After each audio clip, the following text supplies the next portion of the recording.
Namaste. Dear children, today I will be starting new chapter of class 10th Manufacturing Industries. What is the meaning of the chapter Manufacturing? Manufacturing means to make something new, to manufacture, to process and make some new goods or things. From where? From processing raw material into finished goods, more valuable goods. So what is the definition of manufacturing industries? Manufacturing industries, they process raw material, or you can write they convert raw material into finished goods or into more valuable goods with the help of machines and tools in large quantity. Okay, so manufacturing industries के example क्या होंगे? हमेशा याद रखिए कि हमको अपने answer को सपोर्ट या तो कोई फिगर से करना है या फिर एग्जाम्पल से करना है. For example, sugar cane into sugar, cotton into cotton textile, jute into jute textile, raw rubber into various products of rubber. So this conversion of raw material into finished goods with the help of machines and tools in large quantity is known as manufacturing industries. Manufacturing industries का क्या role है हमारी economy में? Manufacturing industries को backbone बोला जाता है किसी भी कंट्री का. The countries which are developed today, they have more number of manufacturing industries. Manufacturing industries की importance के लिए let's begin point number 1. It helps in modernizing agriculture. How they help in modernizing agriculture? By giving them good seeds, by giving them HYV, high yielding variety of seeds, different equipments like tractors, threshers, combines. All these things are produced in manufacturing industries, and when these things are given to agriculture, farming, they help in modernizing agriculture. Besides machines and tools, they provide them chemical fertilizers, insecticides, pesticides, new methods of irrigation. This all helps in modernizing agriculture. Number 2, it reduces dependency on agriculture. You know that India is an agricultural country. 50% of population is dependent on agriculture for their livelihood. We have to shift this population from agriculture to secondary and tertiary sectors. So more the number of manufacturing industries helps in reducing dependency on agriculture by providing them jobs in secondary and tertiary sectors. Okay. Number 3, it is a precondition for removal or eradication of poverty and unemployment from our country. अगर हम चाहते हैं कि हमारा देश food sufficient बने, food security हमारे देश में आए, तो एग्रीकल्चर काफ़ी है. लेकिन फूड सिक्योरिटी एश्योर्ड हो गई, अब हमें कुछ और आगे भी तो बढ़ना है. So for removing poverty and unemployment from our country, manufacturing industries is must. It can only help us to remove unemployment and poverty. आपको पता होना चाहिए एक एग्रीकल्चर लेबर को हमेशा एक इंडस्ट्रियल लेबर से कम ही पैसा मिलता है. एक एग्रीकल्चरल लेबर पूरा दिन काम करके जितना कमाता है उतना एक इंडस्ट्रियल लेबर अपने नॉर्मल वर्किंग आवर्स से उससे ज़्यादा कमा लेता है. तो ये पॉवर्टी को रिमूव करने के लिए, अनएम्प्लॉयमेंट को रिमूव करने के लिए हमें मैन्युफैक्चरिंग इंडस्ट्रीज ही हेल्प कर सकती हैं. It reduces regional disparities.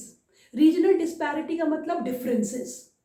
You know that कुछ एरियाज हमारे जो बहुत डेवलप्ड हैं, जैसे हम बोलेंगे बेंगलुरु, हैदराबाद, नोएडा, गुड़गांव, ये कुछ सिटीज़ जो है they are very developed. Why? Because they have more number of manufacturing industries in comparison to the areas like Ladakh, north eastern part of India. ये कम डेवलप्ड है. अगर हमें इन दोनों के बीच का डिफरेंस कम करना है, ये जो रीजन वाइज जो डिफरेंसेस है, they are developed city, they are not so developed, तो गवर्नमेंट को क्या करना है? They have to open industries in these remote areas. Industries open होते ही क्या होगा?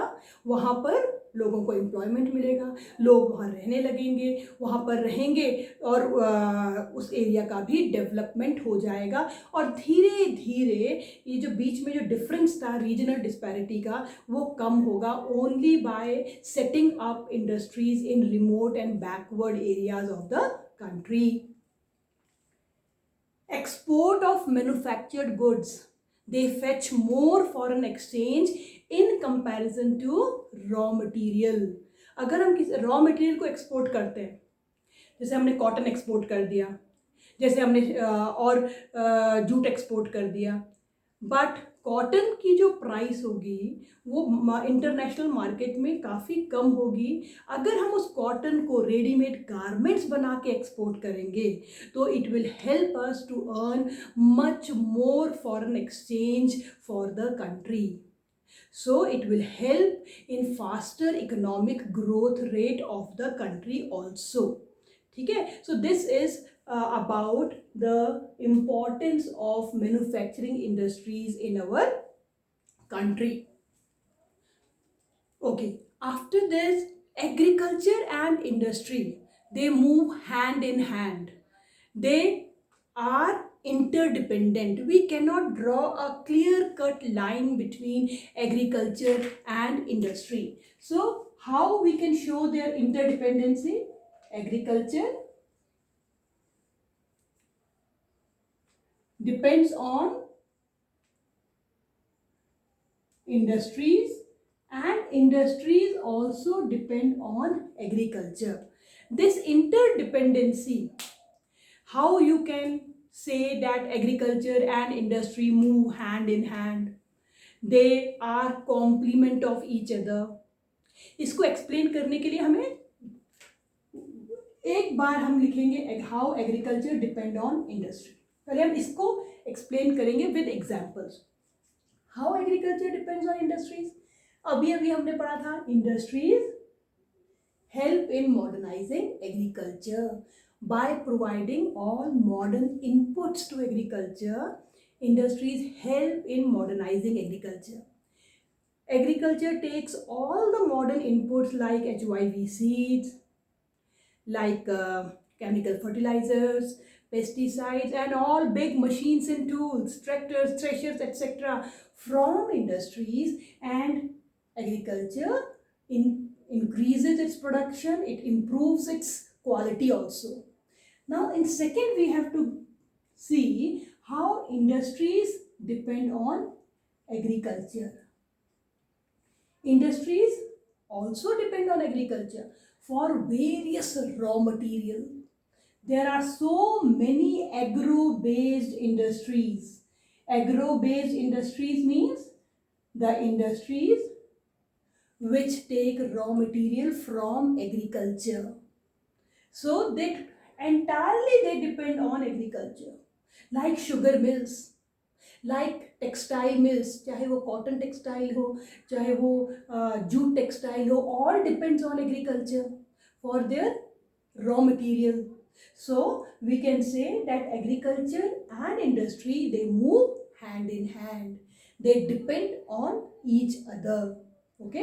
तो ये इसके ऊपर बेटा एक्सक्लूसिवली क्वेश्चन आ सकता है, how you can say agriculture and industries move hand in hand और how they are interdependent. I hope it is clear to you. You have to first show how agriculture depend on industries और यहाँ पर फिर आप examples देंगे. फिर how industries depend on agriculture, again with examples. Okay. In the present times only self sufficiency of a country or of manufacturing industries is not sufficient. हम कहें कि हमारे पास sufficient food है, हमारे पास sufficient manufacturing industries है, हमारी needs पूरी हो रही है, but you know this is a time of globalization. Globalization means the entire world has become one market. So if we want to survive, then our products must be at par with the global level. हमारे product ऐसे होने चाहिए जिनकी international market में भी demand हो. Okay, so for this we have to increase our quality of the products which are accepted in the international market. So in the present times of globalization, we need to be excel. We need to excel, or our products have to be at par in the international market. Okay beta, our next topic is what is the contribution of industry to national income, economy. हमारी economy में हमारी national income, जिसे हम क्या बोलते हैं national income को, GDP, gross domestic product, इसमें कितना शेयर है इन मैन्युफैक्चरिंग इंडस्ट्रीज का. अगर आप किसी भी कंट्री का डेवलपमेंट देखना चाहते हैं कि how develop the country is, only see what is it share in the GDP of the country, कितना उसका शेयर है. अभी जैसे इंडिया की बात करेंगे तो हमारे पास जो इसका जो शेयर है वो बहुत कम है. It is only 27% this manufacturing industries are contributing to the GDP of the country. National income, national economy, national income और GDP of the country में केवल 27% है. उस 27% में से भी 17% actually manufactured goods जो है वो कंट्रीब्यूट कर रहे हैं. 10% में हम लोग जैसे माइनिंग, क्वेरिंग, माइनिंग और प्रोडक्शन ऑफ गैस, इलेक्ट्रिसिटी, इस ये जो 10% है जो कि एक्चुअल में मैन्युफैक्चरिंग इंडस्ट्रीज में नहीं आना चाहिए, लेकिन हम उसको भी ऐड करते हैं क्योंकि जो माइनिंग, क्वेरिंग किसके लिए हो रही है, इंडस्ट्रीज के लिए हो रही है. प्रोडक्शन ऑफ गैस और इलेक्ट्रिसिटी किसके लिए हो रही है, इंडस्ट्रीज के लिए हो रही है, उनको एनर्जी देने के लिए हो रही है. तो हम इस 10% को भी जब हम इसमें मिला देते हैं तब जाके ये 27% बन रहा है. So this is much lesser than some of South Asian countries, जहाँ पर आज उनका contribution हमसे बहुत छोटे देश, वो भी 25 to 35% their manufacturing industries contribute to the national economy. तो हमारे जैसे देश में, इतनी पॉपुलेशन वाले देश में अभी भी हमारा जो मैन्युफैक्चरिंग इंडस्ट्रीज का जो शेयर है total income GDP of the country में, इट इज़ टू लिमिटेड. 27 भी हमने इस 10% को मिलाकर बनाया है. एक्चुअली में it is only 17%.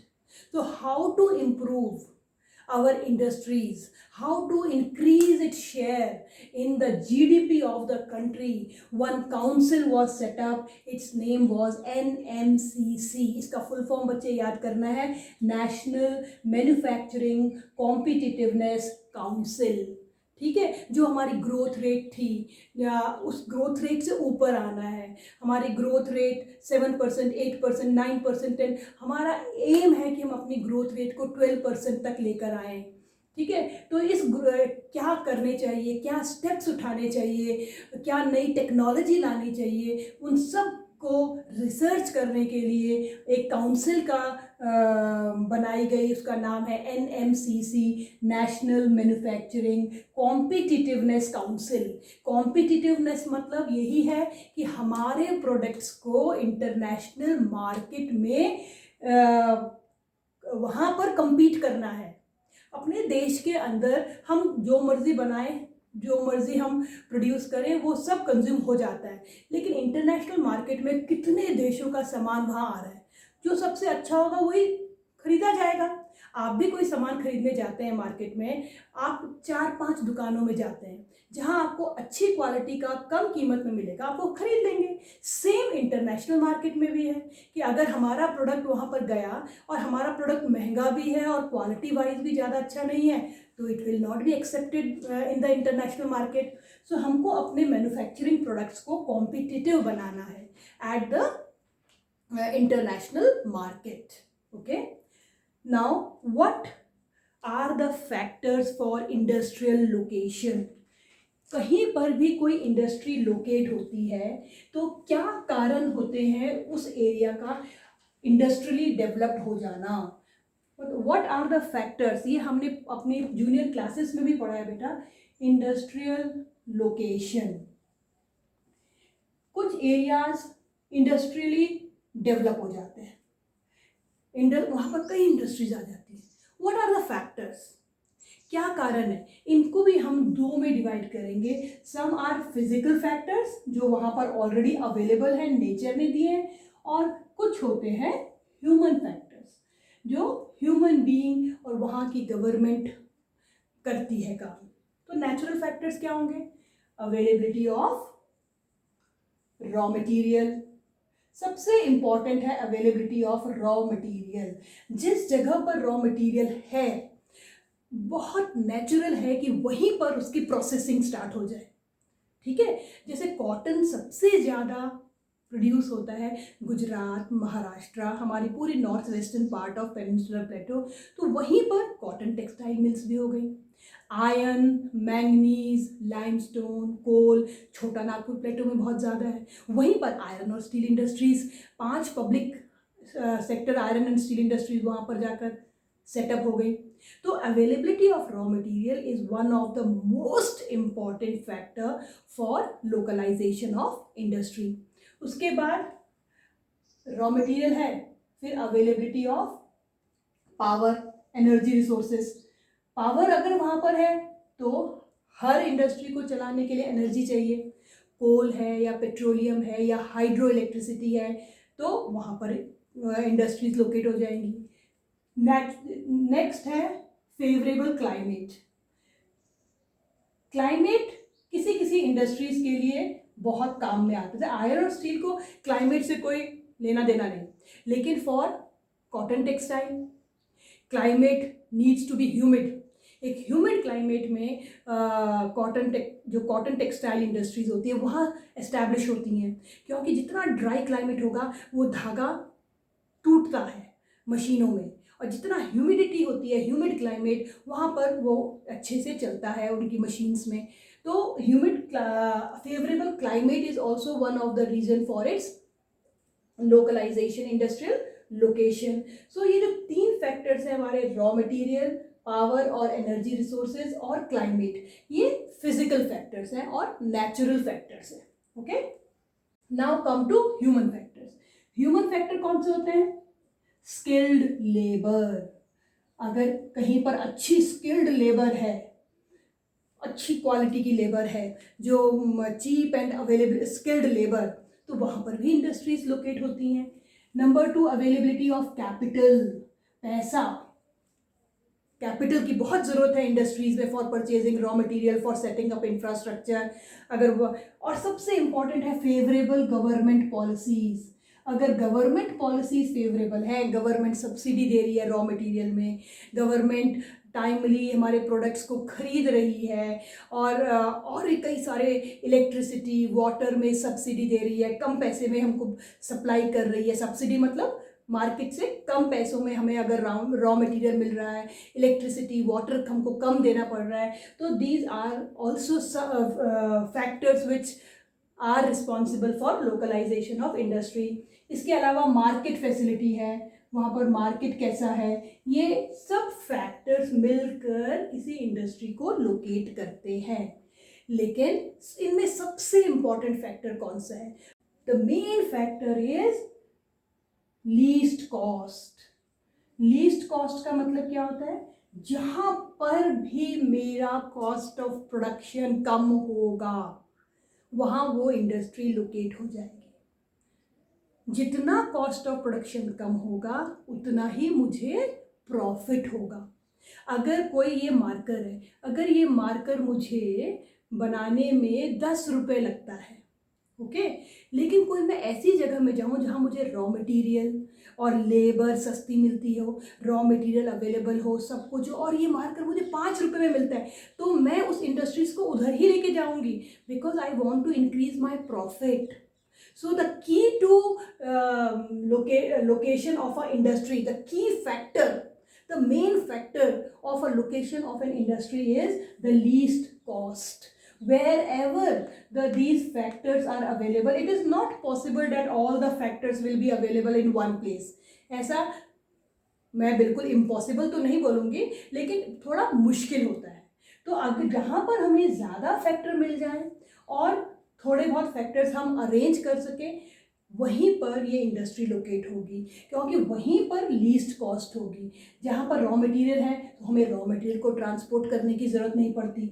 Energy power resources वहाँ पर हैं तो वहीं पर हमको ट्रांसपोर्टेशन में पैसे बचते हैं. इसी तरीके से जहाँ पर मैक्सिमम फैक्टर्स अवेलेबल होते हैं वहीं पर हम इंडस्ट्री लोकेट करेंगे, because then only we can have least cost of production.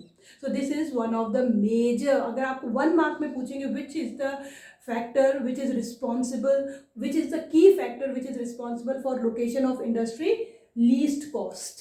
Least cost because of availability of these factors. Okay, so these are the factors which are responsible for location of any industry in one place. Okay, after studying factors affecting location of an industry, एक industry आ गई, industry बन गई, then industrialisation of that area takes place. Industrialisation means उस एरिया में industries आ गई और वहाँ पर इंडस्ट्रियलाइजेशन हो गया, मतलब वहाँ पर इंडस्ट्रीज आ गई, लोगों का एम्प्लॉयमेंट मिलना शुरू हो गया, लोगों ने वहाँ रहना शुरू कर दिया. फिर धीरे धीरे उस एरिया का क्या हो जाएगा, urbanisation. Urbanization, industrialization and urbanization, again they are interdependent, they move hand in hand. अगर एक जगह में इंडस्ट्रियलाइजेशन हो गया, सपोज करो हम लद्दाख का एग्जांपल लेते हैं. लद्दाख में एक गवर्नमेंट ने एक बड़ी सी इंडस्ट्री खोल दी, कोई वहाँ नहीं रहता था, लेकिन कोई मतलब बहुत कम लोग वहाँ पर रहते थे, लेकिन इंडस्ट्रीज आने के बाद वहाँ पर लोगों को एम्प्लॉयमेंट मिला, लोग रोज़ दूर से आने जाने के बदले वो वहीं पर रहने लगे. जब वो वहीं पर रहने लगे तो क्या होगा, उन लोगों की नीड्स के लिए शॉप्स भी खुलेंगी, वहाँ स्कूल्स भी खुलेंगे, वहाँ हॉस्पिटल्स भी खुलेंगे, वहाँ मार्केट भी खुलेगा. तो एक एरिया का इंडस्ट्रियलाइजेशन होने से वो एरिया धीरे धीरे क्या बन गया, अर्बन सिटी. अर्बनाइजेशन हो गया, उस एरिया का अर्बनाइजेशन हो गया. अच्छा, how urbanisation also linked with industrialisation. कोई भी इंडस्ट्री है, अगर गवर्नमेंट की बात है तब तो अलग बात है, government wants to set up industries in backward and remote areas. लेकिन एक प्राइवेट एंटरप्रेन्योर, मैं एक प्राइवेट एंटरप्रेन्योर हूँ, मुझे एक इंडस्ट्री सेटअप करनी है, तो where I will go, I want maximum profit. मैं तो एक प्राइवेट एंटरप्रेन्योर हूँ, तो मैं किस जगह पर जाऊँगी, जहाँ ऑलरेडी डेवलपमेंट होगा, जो एरिया ऑलरेडी अर्बनाइज्ड होगा, जहाँ पर मुझे मार्केट फैसिलिटी मिले, जहाँ पर मुझे बैंकिंग इंश्योरेंस की फैसिलिटी मिले, जहाँ पर मुझे एडवाइस और काउंसलिंग फैसिलिटी मिले. तो अर्बनाइजेशन ऑल्सो अट्रैक्ट इंडस्ट्रियलाइजेशन. जो सिटी ऑलरेडी अर्बनाइज्ड होती है उनकी फैसिलिटीज़ को अवेल करने के लिए, यूज़ करने के लिए क्या होता है कि इंडस्ट्रीज़ उसकी तरफ खींची चली जाती हैं, अर्बन एरियाज़ की तरफ. ठीक है, लेकिन इसका उल्टा भी हमने देखा कि इंडस्ट्री सेटअप होने से धीरे धीरे वो एरिया अर्बनाइज भी हो जाता है. तो industries and urbanisation also move hand in hand. Many industries they set up near one area, एक एरिया में ही चली जाती हैं. और why in that area? To take advantage of those cities. कोई जैसे आप बेंगलुरु का एग्जाम्पल लीजिए, कुछ सालों पहले तक Bangalore was not so known for its IT industries, लेकिन वहाँ पर अब इतनी more than 6,000 IT industries are there. क्यों? क्योंकि Bengaluru provides them many facilities. There are market facilities, there are finance facilities, government favorable policies are there. So to avail the facilities of the cities, many industries get attracted in one place. वो पूरा area जो होता है वो industrialise बन जाता है. ऐसी जगह को हम क्या कहते हैं? Urban agglomeration. ये आपको आ सकती है बेटा, एग्जाम में आपसे पूछ सकते हैं, what do you mean by urban agglomeration economies. So urban agglomeration economies means many industries set up in urban areas to take advantages given by urban areas. What are the advantages given by urban areas? Market, capital, skilled labor, finance, advice, counseling, all these benefits which urban area gives to an industry, then that area has a cluster of industries. खूब सारी industries वहाँ इकट्ठा हो जाती हैं and that area is called urban agglomeration economies. Okay बेटा, after agglomeration economies, now we will see what is the link between industry and market. कोई भी इंडस्ट्री हो, छोटी फैक्ट्री हो, छोटा सा वर्कशॉप हो, उसको भी पहले रॉ मटेरियल चाहिए. उसी को तो प्रोसेस करेगा. इस रॉ मटेरियल को हम क्या कहते हैं? इनपुट्स. एक फैक्ट्री को क्या इनपुट चाहिए? Raw material. उस रॉ मटेरियल को सबसे पहले ट्रांसपोर्ट होकर वो कहाँ जाएगा? फैक्ट्री में. फैक्ट्री में मशीनों से, स्किल्ड लेबर से उसकी क्या हो रही है? प्रोसेसिंग. वो प्रोसेसिंग होकर वो मैन्युफैक्चर्ड गुड्स बन रहा है. जैसे ही वो बन के तैयार हुआ, आउटपुट उसका सामान बन के तैयार हुआ, इसको फिर ट्रांसपोर्ट करेंगे और ट्रांसपोर्ट करके वो कहाँ आ गया? मार्केट में. मार्केट में बेचने के बाद जो हमें पैसा मिलेगा उससे दोबारा हम क्या करने वाले हैं? उसके लिए इनपुट ही खरीदने वाले हैं. ठीक है, तो ये साइकिल चलती ही रहती है. हमने रॉ मटेरियल लिया, फैक्ट्री ने प्रोसेस किया, उसे मार्केट में लेकर आए, मार्केट से पैसा मिला, पैसे से फिर हमने रॉ मटेरियल खरीदा अपने काम के लिए. तो industry and markets are interlinked. Okay children, I hope you have understood all the topics which are taught in this video. Thank you. Have a nice day.